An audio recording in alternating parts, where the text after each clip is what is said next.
Her late Majesty Queen Elizabeth II addressed Cop26 last year. She reflected how history has shown that when nations come together in common cause, there is always room for hope. When we began our COP presidency, just 1/3 of the global economy was signed up to net zero. Today, it is 90%. And for our part, the UK, which was the first major economy in the world to legislate for net zero, will fulfill our ambitious commitment to reduce emissions by at least 68% by 2030.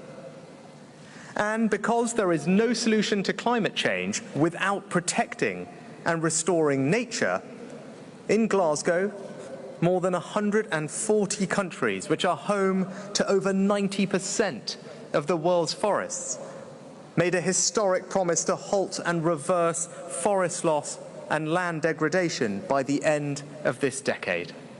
Central to all our efforts is honouring our promises on climate finance. I know that for many, finances are tough right now. The pandemic all but broke the global economy. And before coming here today, I spent last week working on the difficult decisions needed to ensure confidence and economic stability in my own country.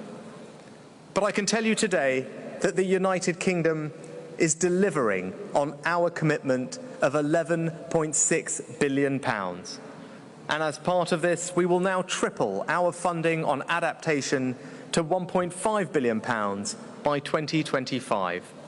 But let me tell you why. First, I profoundly believe it is the right thing to do. Listen to Prime Minister Motley of Barbados as she describes the existential threat posed by the ravages of climate change.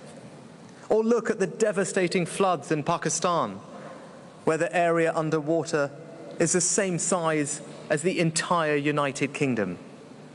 When you see 33 million people displaced, with disease rife and spreading through the water, you know it is morally right to honour our promises. But it is also economically right too. Climate security goes hand in hand with energy security. Putin's abhorrent war in Ukraine and rising energy prices across the world are not a reason to go slow on climate change. They are a reason to act faster.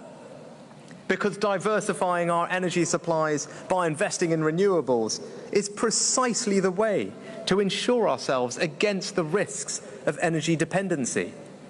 It is also a fantastic source of new jobs and growth.